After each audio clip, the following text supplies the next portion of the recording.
ආයුබෝවන් සුබ දවසක් ප්‍රාර්ථනා කරනවා මගේ channel එකත් එක්ක සම්බන්ධ වෙන ඔයාලා සියලු දෙනාටම. ඉතින් ඔන්න අද මගේ වීඩියෝ එකකින් ඔයගලන්ට පෙන්වන්න යන්නේ හරිම ලස්සන තැනක්. අපි යමු වීඩියෝ එකට. ඉතින් මම අද ආවා මෙන්න මේ ලස්සන ලැවෙන්ඩර් මල් වලින් පිරිච්ච මේ ලැවෙන්ඩර් වතියාය බලන්න. ඉතින් මේක තියෙන්නේ එංගලන්තයේ ඉතාමත් සුන්දර තැනක. මේකට කියන්නේ මේෆීල්ඩ් ලැවෙන්ඩර් ෆාම් කියලා. මේක ලන්ඩන් නගරයේ ඉඳලා ටිකක් දුරින් තමයි පිහිටලා තියෙන්නේ. ලන්ඩන් නගරයේ ඉඳලා කිලෝමීටර් 20ක් වගේ ටිකක් දුර ප්‍රදේශයක තමයි මේ මේෆීල්ඩ් ලැවෙන්ඩර් ෆාම් එක පිහිටලා තියෙන්නේ. මේ ප්‍රදේශයට කියන්නේ බෙන් ස්ට්‍රීට් කියලා. ඉතින් ලන්ඩන් වල ඉන්න කෙනෙක්ට මෙතෙන්ට යනවා නම් තමන්ගේ පුද්ගලික වාහනයක වගේම එහෙමත් නැත්නම් පොදු ප්‍රවාහනය භාවිතා කරලා යන්නත් පුළුවන්. මේ වතුයාය වගේම අවට පරිසරය හරිම ලස්සනයි.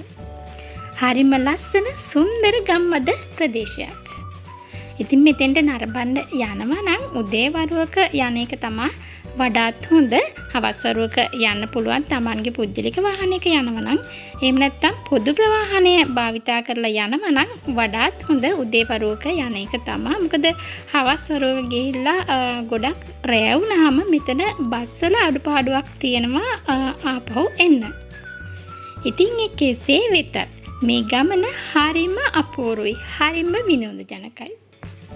ඉතින් මේ මේෆීල්ඩ් ලැවෙන්ඩර් ෆාම් එකේ ආරම්භය හරි අපූර්ව කතාවක් තියෙනවා. බ්‍රැන්ඩන් මේ කියන පුද්ගලයා තමයි මේක ආරම්භ කරන්න මූලික වෙලා තියෙන්නේ. ඉතින් මෙයා 2002 වර්ෂයේ තමයි මේ බෙන් ස්ට්‍රීට් කියන තැනට ඇවිල්ලා මේ කෘෂි කර්මාන්ත භූමිය කුලියට අරගෙන තියෙන්නේ. මුලදී මෙයා කුඩා ලැවෙන්ඩර් ගස් සහ බීජ රෝපණය කරන්න පටන් අරගෙන තියෙනවා. ඒ විදිහට පටන් අරගෙන වසර කිහිපයක් ඇතුළත මේක විධිමත් විදියට සංවර්ධනය කරලා 2006 වර්ෂය වන විට මේක කෘෂි ව්‍යාපාරයක් බවට පුළුල් කරගෙන තියෙනවා. ඉතින් මේ වන විට මෙතන අක්කර 25ක භූමි ප්‍රමාණයකට මේ කෘෂි ව්‍යාපාරය ව්‍යාප්ත වෙලා තියෙනවා. මුලදී මෙතන ලැවෙන්ඩර් වර්ධනය සහ සම්ප්‍රේෂණය සඳහා විවිධ වර්ග, ඒ කියන්නේ වර්ග 3ක් රෝපණය කරලා මේගොල්ලෝ අත්හදා බැලීම් සිදු කරලා තියෙනවා. ඉතින් මෙතන විශේෂත්වය තමයි මේගොල්ලෝ කිසිම වෙලාවක රසායනික පොහොර සහ රසායනික පාලක වර්ග කිසිම දෙයක් මෙහි යොදාගන්නේ නැහැ. මේගොල්ලන් යොදාගන්නේ ඔක්කොම කොම්පෝස්ට් පොහොර වර්ග තමයි. ඉතින් අපි මේ යන දවසේ වැහිබර කාලගුණයක්. ඉතින් පුංචි වැස්සකුත් තිබුණා. හැබැයි ඒ වැස්ස ගැන හිතන්නේ නැතුව වැස්සට තෙමිතෙමීම මේ මුළු වතු යාය පුරාම අපි ඇවිද්දා. ඉතින් මේක පුරාම ඇවිදගෙන යනකොට අපි දැක්ක විශේෂ දේ තමයි ඉතින් මේකේ මුල ඉඳලා චූටිම පැල අක්කර 2ක විතර කොටසක අලුත ඉඳපු පැල තියෙනවා. ඊට පස්සේ තව ටික කොටසක තියෙනවා යන්තම් පොහොට්ටු හැදීගෙන එන පැල තියෙනවා. තව කොටසක තියෙනවා සාමාන්‍ය පඳුරු ව්‍යාප්ත වීගෙන එන කොටසක්. ඉතින් ඒ ආකාරයට මේ මුළු වතු යාය පුරාම මේ භූමිය පුංචි කොටස් වලට බෙදලා මේ ලැවෙන්ඩර් ශාකයේ මූලික අවධියේ ඉඳලා භාවිතයට ගත නොහැකි අවස්ථාව දක්වා එක් අවදීන් වල පැල විවිධ මට්ටම් වල අවස්ථා අපිට මේකේ දැක ගන්න පුළුවන්. ඉතින් අන්තිමට භාවිතයට ගත නොහැකි පැල ඉවත් කරන අවස්ථාවත් අපි දැක්කා. ඉතින් ඒ ඉවත් කරන පැල ඉවත් කරලා ඒ කොටස නැවත සංවර්ධනය කරලා අලුතින් පැල ඉඳවනවා. ඉතින් මේ විදිහට මේක කන්ටිනියස්ලි ක්‍රියාදාමය මේගොල්ලෝ දිගටම කරගෙන යනවා. ඉතින් මේ දකින්න තියෙන්නේ ඒ වගේ භාවිතයට ගත නොහැකි විදිහට ඒ කියන්නේ ගහ ගොඩාක් කාලයක් පරණ වෙලා අයින් කරන මට්ටමට ආව ශාක ටිකක් තමයි මේ දකින්න තියෙන්නේ. ඉතින් මේ මුළු වතයාය පුරාම මේ වයෝවෘද්ධ පැල පොඩි කොටසක තියෙන්නේ. ඒ වගේම පුංචි අලුතෙන් ඉඳපු පැලත් ඒ වගේ පොඩි කොටසක තියෙන්නේ. ඒ ඇරුණාම මුළු වතයායම හරිම ලස්සන දම් පාටක් තමයි අපිට දැක ගන්න පුළුවන්.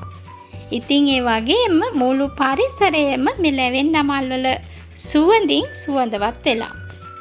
ඉතින් ඒ වගේම මේ මල්වල රොන් ගන්න ආව පුංචි සමනල්ලෝ ඒ වගේම මී මැස්සොත් මේ පරිසරයේ හැම තැනම අපිට දකින්න හම්බුණා.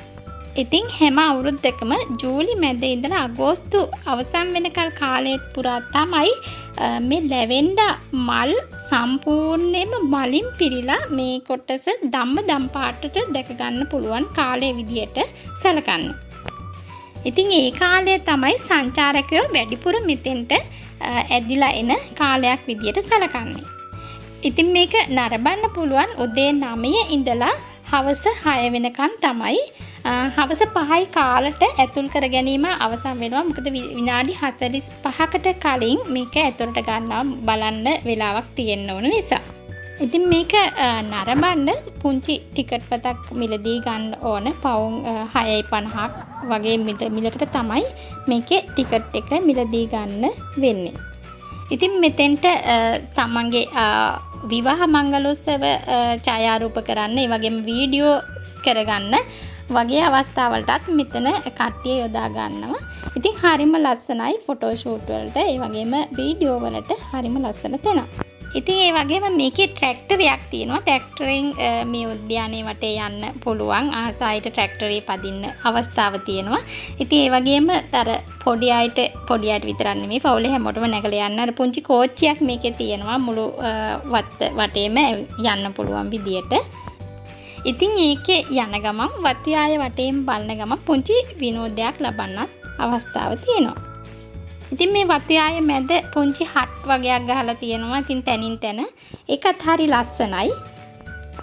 ඉතින් ඒ වගේම මේ වත්යාය මැද්දේ ලන්ඩන් වලට ආවේනික රතු පාට ටෙලිෆෝන් බොක්ස් එකකුත් මේකේ තියෙනවා. ඉතින් ඒකත් හරි ලස්සනයි. ඒ වගේම අපිට මේකේ සංචාරය කරලා ඉවරනම් පස්සේ මේකේ තියෙනවා පුංචි කැෆේ එකක්. ඉතින් ඒකෙන් අපිට කැමති කෑමක් ලැවෙන්ඩා වලින් හදපු නිෂ්පාදන වර්ගත් තියෙනවා. ඉතින් අපිට ඒවා වල රස බලන්නත් පුළුවන්.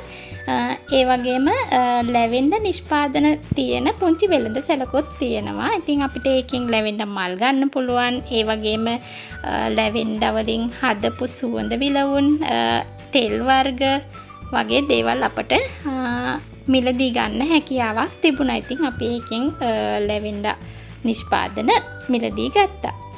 ඉතින් මේ සංචාරය තුළින් ලැවෙන්ඩා වල තියෙන විශේෂත්වය, ඒ වගේ කරන නිෂ්පාදන මොනවද? ඉතින් ඒ වගේම ඒ ඔක්කොටම වඩා ඉතින් මේ පරිසරයේ තියෙන සුන්දරත්වය අත්විඳගත් එකම ලොකු දෙයක්. ඉතින් ඇත්තටම හරිම සතුටුයි මේ සංචාරය.